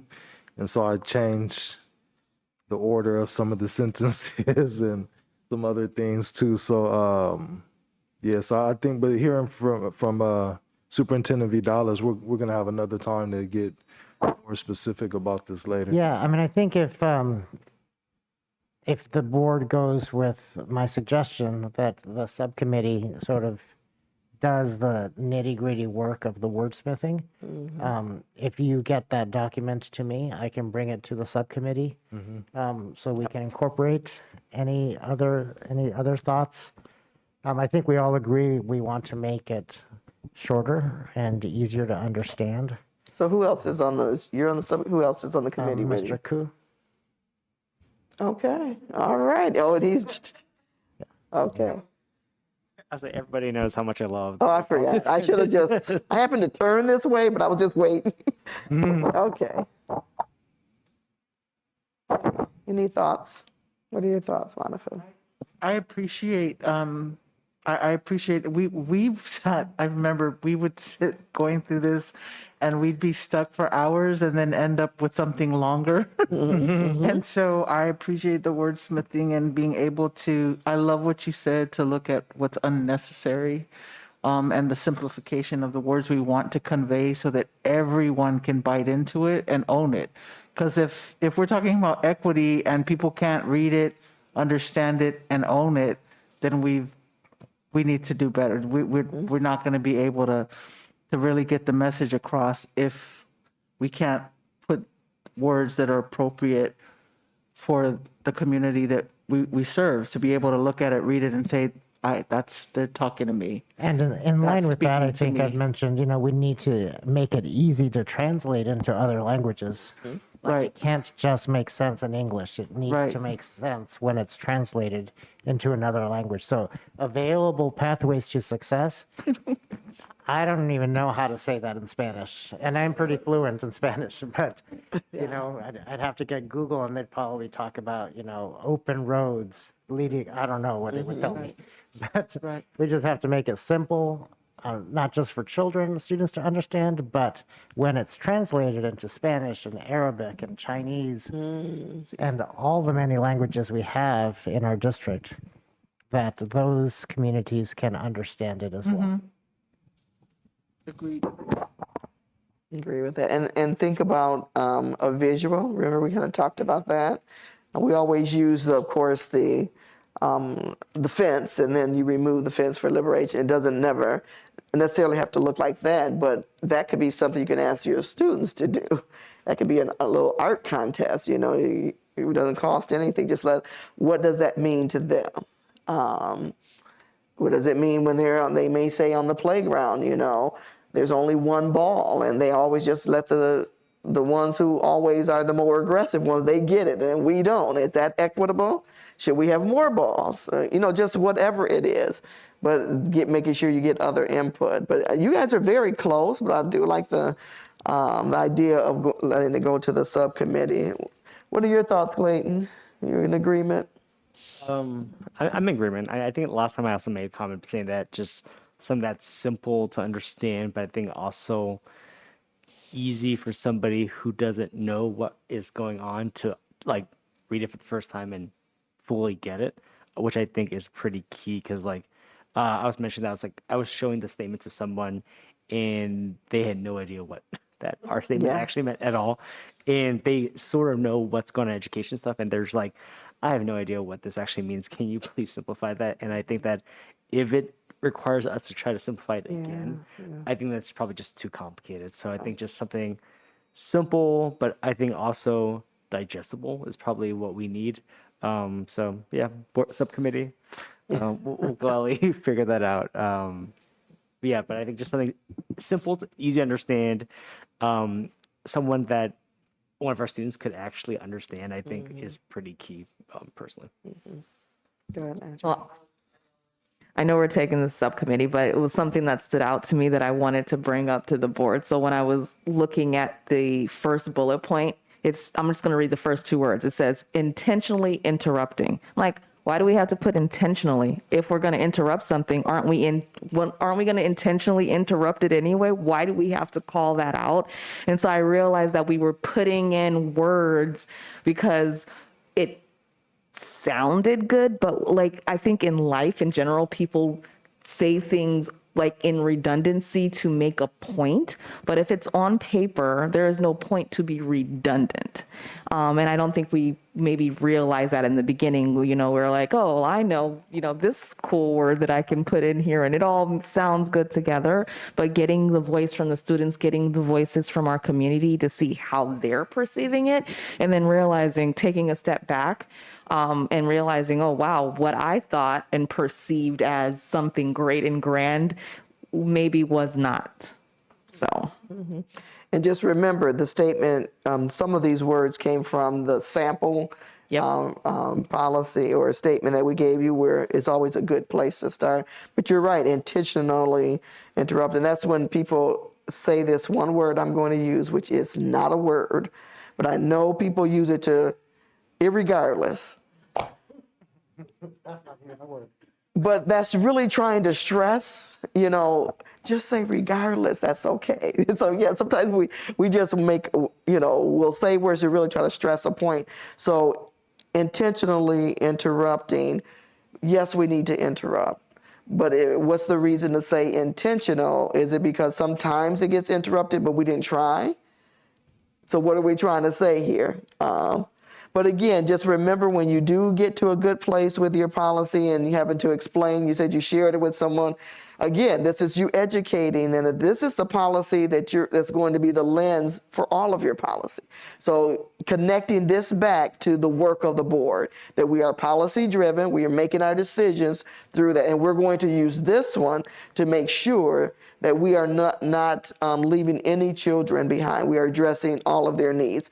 So again, thinking about not just sharing what the statement is, you have to sometimes explain it more on a different level to make it connect to the work that you're responsible for. And that it is going to be that policy that you're going to use all the time, and you're going to be held accountable, because all this work you're doing, then the community will start watching. Okay, I'm going to see if they're policy driven. Let me see if they are really going to make sure that when they have to make a decision about some curriculum that is coming before them, what kind of questions are they asking? Are they asking, does this curriculum or do these books represent our student population? Do our children see themselves in these books? So they may start looking at it. So that's how you have to always think about, if we're making decisions through the lens of equity, everything we do going forward. Any other thoughts? That's good. Isn't that good in that regard? You good? Yeah, so if you have any of those thoughts in writing, just get them to me, and then we could, you don't have to retype and just copy them. Take a picture and send it to Picture works. A picture. I just shared a Google Doc with you. Share the Google Doc. There you just go. did already? All right, perfect. Thank you. So we're being a good place. So when we're going to get some dates to think about when we will have our last session with you. But this is where we will align everything that we've been sharing with you over these sessions, and then that equity impact action plan, which is basically those 8 characteristics, but it's actually going to be some bullet points. It's customized for you guys to say, this is how we're going to stay focused on this work. And so that will be another document that you will keep in front of you to say, okay, are we connecting this to our when we use the 4 buckets with you guys? Are we a data savvy board? What does that look like when we're saying we're data savvy? So that equity action plan will just help the board stay focused on the work. Because again, other work is still going to come through, but that final document that we will leave you with will help you stay focused. And so you will get to a point where you're going to have to let go of the equity statement and the policy, so that your superintendent will be ready to say, okay, now based upon the policy, once it's approved, here are my ARs. Remember that interpretation for his staff, this is what it looks like. And then that's what you hold the superintendent and staff accountable for. So we will get some dates for you. Your last assignment for the book study are those chapter 7 through 9. Really some good ideas in here about your discussion meetings, other meetings that you have. Your governance handbook, your superintendent put it up, so how familiar are you with that handbook, that board self-eval? And then tips for board members and superintendents, something that can kind of keep you focused on this work, like a culmination of everything you've studied. So that will be the next chapter for the book study, and I will give you your actual assignments once we determine our dates of what I would want you guys to do in the workbook itself. Okay. And so with that, you have any questions for me? Are you guys in a good place? I hope this book has been very helpful to you so far. Yeah, just for the rest of the board members to know, we were thinking we would not try to meet in June because it's pretty packed already. July is usually a vacation month. So we're thinking either tail end of July or sometime in August for getting that final date. And then maybe Mr. Koo and Ms. Jordan, we can find a time to meet in between now and August to work on that policy statement.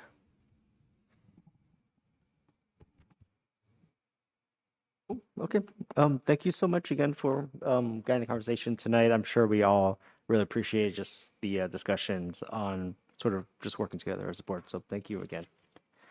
And then before I adjourn, I want to close, have a moment of silence in memory of Russ Lindquist, husband of Judith Lindquist, retired school administrative assistant at Fernando Rivera Intermediate School. So just want to ask for a moment of silence on his memory.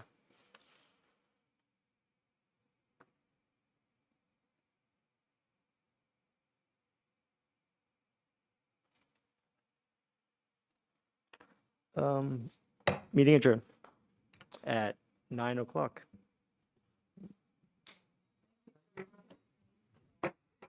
You are so kind.